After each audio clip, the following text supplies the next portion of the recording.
Hey yo, salute to all my subscribers. Special shout out to everybody else passing through. YouTube, what's good? All right, video 3 of the 50 video campaign. Over the next few days, I'm breaking down this article that I came across, 50 secrets it's okay to keep from your partner. Now, we already did videos 1 and 2. What I did was I created a playlist titled, the title of the article, which is 50 secrets it's okay to keep from your partner.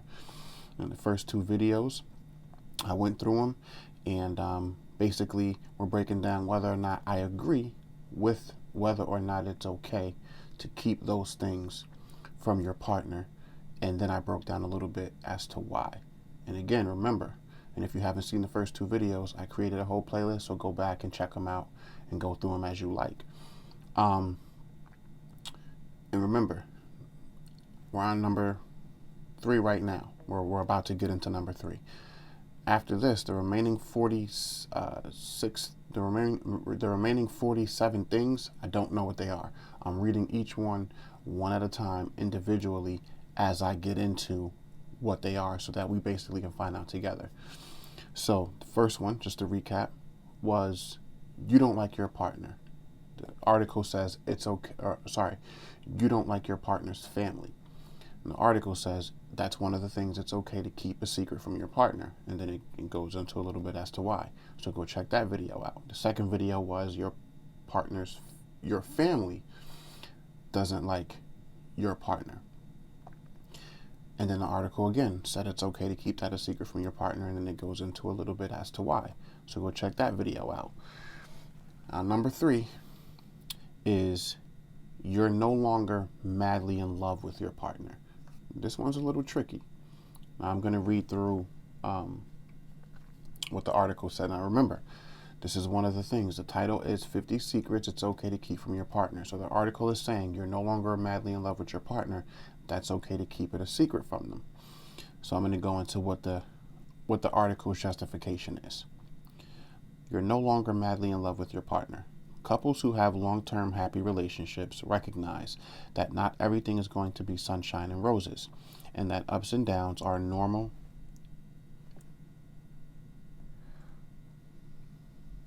Pardon me. I'll start over. It says, you're no longer madly in love with your partner. Couples who have long-term happy relationships recognize that not everything is going to be sunshine and roses, and that ups and downs are a normal and healthy part of being together for the long haul. That's true. Early infatuation, or being madly in love, will generally change to quieter but still loving and romantic feelings, and that's a good thing. All right. I agree with that assessment of basically, the infatuation stage, or what some people will call the honeymoon stage of a relationship. That does dwindle away over time.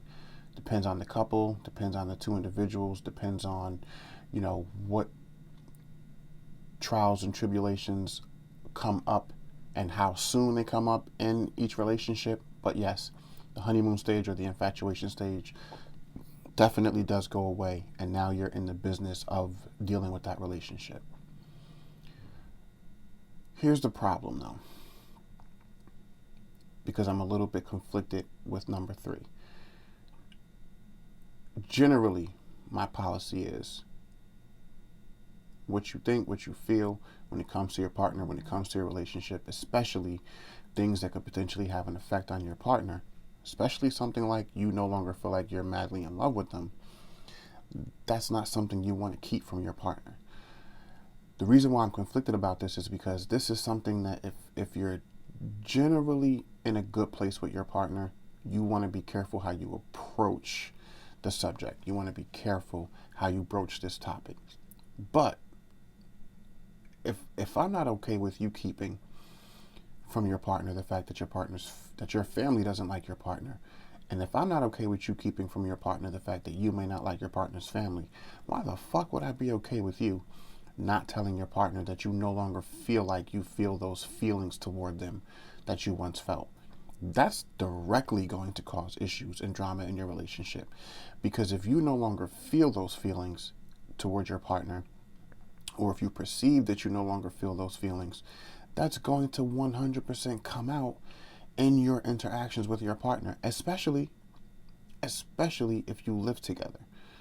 You may be able to hide it a little bit more if you don't live together, but you're in a long-term relationship. But especially if you live together, there's no way you're going to be able to avoid that or hide that. So you might as well get it out in the open and let your partner know what you think is going on. Here's the thing though. You want to approach it carefully. And I cannot really give an answer as to how to approach it because everyone's different.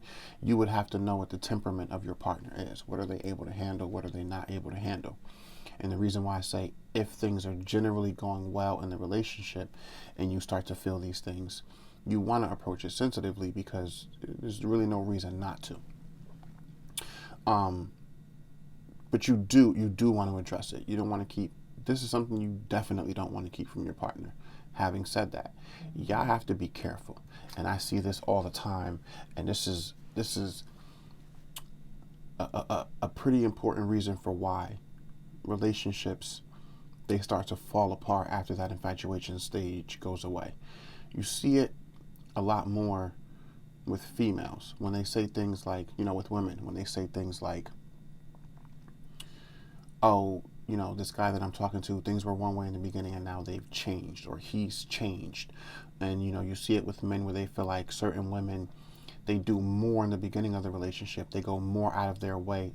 We often classify it as, or stereotype it as, women do more to get the guy in the beginning and then that shit goes away later on.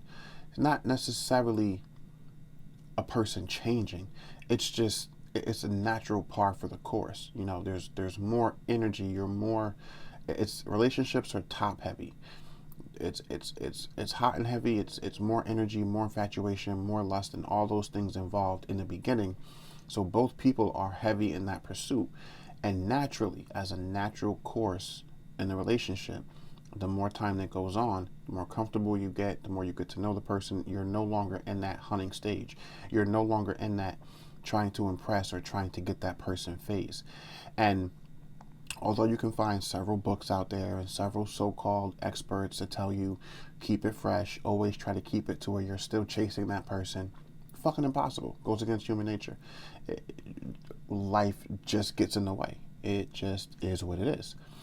And that's natural. The problem is people don't know how to read those things. You know what I'm saying? Like, infatuation will always go away as a person's habits and as a person's daily, life gets in the way, and the relationship starts to take hold, and maybe kids come along. There's so many excuse me, so many different factors that come into play in a relationship that can seemingly make it appear that your feelings or a person's feelings are starting to go away in the relationship. It doesn't necessarily mean that though, because like this article points out, relationships are about ups and downs, right? I don't care how much you care about a person. And I've been married for 11 years. There's times when you love the person you're with. There's times you feel like you're in love with the person you're with.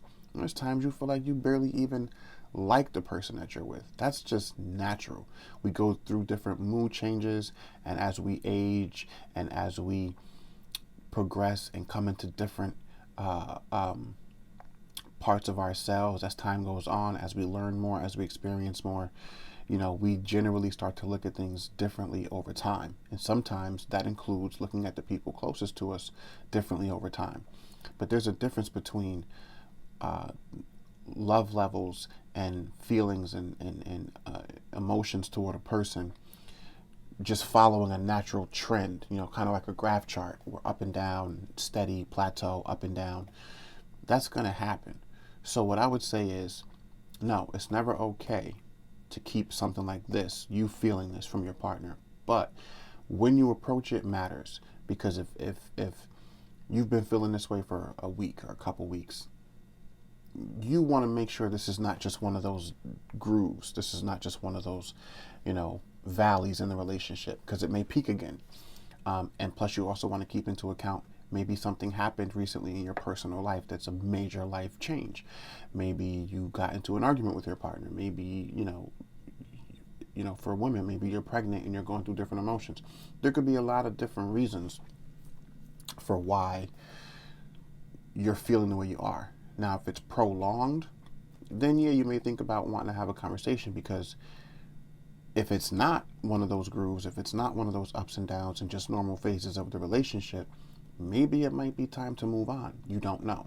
What I would say is this, as a general rule of thumb: no, you don't have to share every deep dark secret or every single deep dark emotion with your partner. My general rule of thumb is, if it could potentially affect them, if they could potentially feel the changes of it, then you should. And if those feelings of that infatuation being gone, or those feelings of that you being deeply, or how did the article put it, madly in love with them, feels like it's starting to dwindle, once it gets to the point where you feel like you may be tempted to entertain other people or have extra relationship or extramarital engagements with other people that you know are not conducive to a healthy relationship, then it's time to start addressing those issues. Figure out what could possibly be causing it and see if you can fix it. And if not, go your separate ways. But again, this is one of those cases where these are the things when people start to feel like those feelings are changing. Especially, I feel like this happens the most with people who are not used to being in long-term relationships, because most people don't know what relationships look like truly when that infatuation stage ends. Most people don't experience that because most people haven't been in relationships long enough and that are committed enough or serious enough to know what that looks like. But once you feel like you're at a point where you may want to start entertaining other people, now we have a problem, because you always want to give a person a choice.